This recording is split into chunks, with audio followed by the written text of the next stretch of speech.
Hi, my name is Dr. Jeremy Kirkman. I'm the curator of birds here at the New York State Museum, and I'm going to give you a little tour of our specimen preparation lab and show you some of the ways that we take animals from the wild and turn them into specimens that we use for our research here at the museum.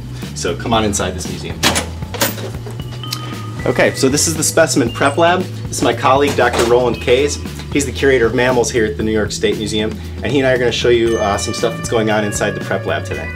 Welcome to the Prep Lab. This is where we turn animals into specimens, such as this coyote skull. So we're going to show you some of the steps we go through to do this. These are the freezers in the Prep Lab, and this is where we keep the animals until we're ready to work them up. So for example, this is a Screech Owl that a lady in Poughkeepsie found dead in her barn and she brought in. So right now its whole body, it's frozen. We're going to skin it up later. Over here we have a fisher that was a roadkill in the Albany pine bush. So someone told us about it. In this case we ran out and picked it up, stuck it in the freezer, and pretty soon we're going to make a skin and a skeleton out of it. You can see we've got a lot of work to do here.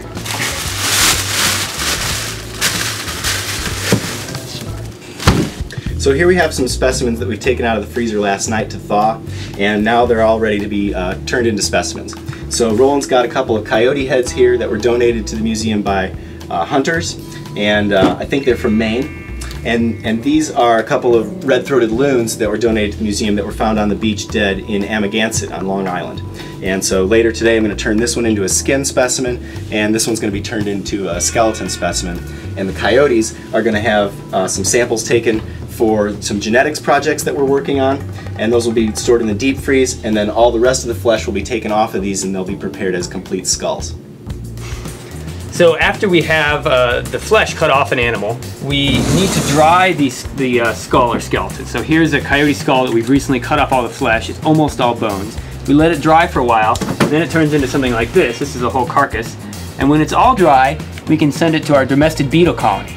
And the beetle colony, here's a bag with some beetles in it. So this is gone and come back to the beetle colony, and you can see the skull is very well cleaned. The little beetles lay their larvae on there and they crawl around and they eat all the muscle off the bones, but they don't eat the bones. And this is a very, very delicate way of cleaning the bones, so that even the tiniest hummingbird ribs are cleaned off very delicately by these little tiny beetle mouths without damaging the bones. And this allows the bones to be in perfect condition for hundreds of years. Okay, so here's some specimens that have already been prepared here in the lab.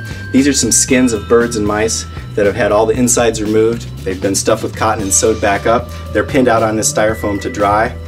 This is a skeleton of a common loon. It's already been to the beetle colony. The beetles have cleaned all the meat off, and now it's been rinsed and laid out to dry. Once the bones are dry, we number each element of the skeleton with the specimen number. This is a full coyote skeleton. After the bones are numbered, we put them in a box. We put a label on the box so you know what it is, and then it's ready to take to the collection.